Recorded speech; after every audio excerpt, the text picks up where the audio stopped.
Hello my friends and welcome to another video. So today I am going to be covering an interesting dash deck that I built.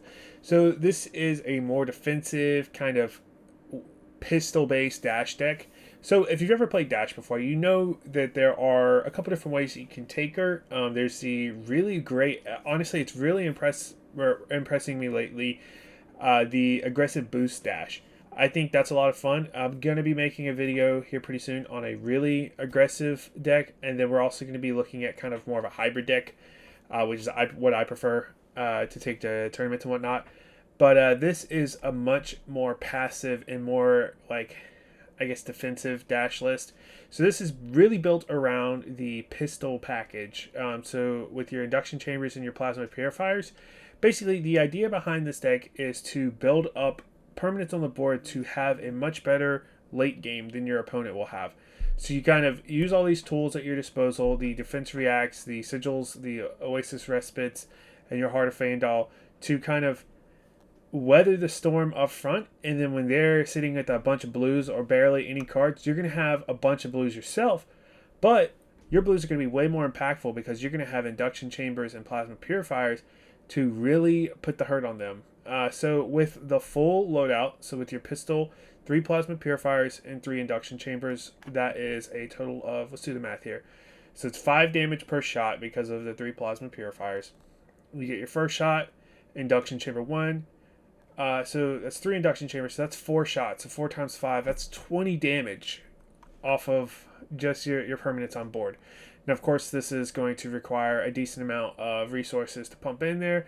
But like I said, you're going to have a lot of blues left over, and you're going to be able to out damage them almost 100% of the time.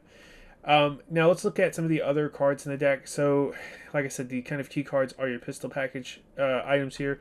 Induction chambers, if you're unfamiliar, you can load them and you can use this as an attack reaction to give your pistol go again. Now, one really cool thing that is great for kind of building up this board state with dash, and kind of is something that can be used in a lot of the item centric dash lists. All of the or at least most of the items and equipment that have steam counter synergy, where you can add a steam counter, the action itself just says pay 1 and then go again, and then if there are no steam counters on it, you can put a steam counter on it. But if the cool thing is, if there is a steam counter, you can still do the action, you just won't add another steam counter. So you can use this to filter your hand. Like if you go turn 1 and you don't like the hand that you have and you don't want to play the cards, you want to save them for later. Maybe you have your pulse wave harpoons or like some other damaging ability that you want to save for the late game. Or like maybe, you know, you have some of your defense reacts. You drew a hand completely full of defense reacts. You can just pitch them into any of your, like your pistol or your induction chambers or your plasma purifiers. And you can just pitch them away and then draw them back up at the end of the game. Which is really cool. Kind of a soft mulligan. So that's something to keep in mind when playing dash in general. But yeah, your plasma purifiers, these ramp your damage per pistol shot. So when you have all 3 on the board, it'll give +3 damage to each pistol shot until end of turn. We did include the pulse wave harpoons. We do have some boost cards here, right? So I kind of kept some of the really good rate reds. So obviously, pulse wave harpoon is just one of the best tools that dash has gotten in a long time. We also have throttles. Throttle for the reds is a 2 for 6 with go again, which is pretty phenomenal. 0 to 60s, 0 for 4 with go again, just really great. And every now and then you might want to boost an attack away. These are also great for if you have like a really awkward hand. You can just kind of 0 to 60 with no boost. Boost is optional in case you didn't know.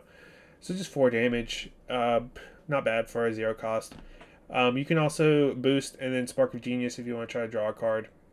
But yeah, most of the cards in here are just blues to pitch and block 3. And another cool thing with dash is all the mechanologist cards except for your items have a block value of 3, which is really good rates, especially for a 0 for 4 go again or a 2 for 6 go again. It's really solid. You have your sigils in here. Like I said, your kind of main goal is to stay alive until the late game. Oasis Respites, I put these in the main deck because they're good against every deck. Especially good against Wizard and Warriors, I found. You've got all 3 red Sink Belows and all 3 red Fate for Scenes. I put the Sink Belows in the main deck, but you can of course put these in as well. We've got 3 red unmovables in the sideboard as well. These are just kind of depending on which deck you play against. So you have the ability to have Arcane Barrier 4 with the Achilles Accelerator, Visor-tronic, and Null Gloves. But if you want that extra overkill, I just threw 1 copy of Aether Sink in. It's probably the worst card in the game, honestly. But it's just kind of fun to have Arcane Barrier 6 against some of the crazy Wizard plays. But yeah. Some other core items that we have in here, aside from the pistol package, is we have Potion of Strength.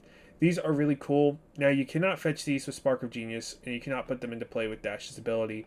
But it's really cool. You can block with 3 cards and then just play this, and that can be your turn. And it says, destroy Potion of Strength, your next attack this turn gains +2. This does count your pistols. I could probably put these in the sideboard, because these are great for Dromai, honestly, because you can pop 1 and kill their 4 health dragons with 1 pistol shot. Really, really cool card. It's also good because we do have a couple ways to give attacks dominate through like pedal to the metal and stuff like that. So you can really use Potion of Strength to close out the game with like a dominated throttle with +6. Dominated 12 attack is going to do a lot of damage to your opponent most of the time. Techlo cores are great. These are here. I mean, Spark of Genius, you're probably going to fetch Techlo core 90% of the time. Just a really great card because you can block 3, and then if you have a 2-cost card like one of your items, you can use the 2 resources from Techlo core, throw it on the arena. You can also arsenal these guys for use if you know you're going to play a Techlo core. Throw this guy in arsenal. Then next turn, you can full block 4 cards and still be able to have a turn, if that makes sense. Just one of the better resource-based cards in the game. Tekla Pounder. This is really good. Obviously, in anything that you're going to boost at all. So, like I said, we'll probably boost some of the throttles of the 0 to 60s. So, and these stick on the field, so you can save these until the end of the game. So, instead of burning up your reds at the beginning of the game, you wait until the end of the game when you have used all of your non-mechanologist cards. Or at least most of them, because obviously the Heart of Fandel is going to stick around.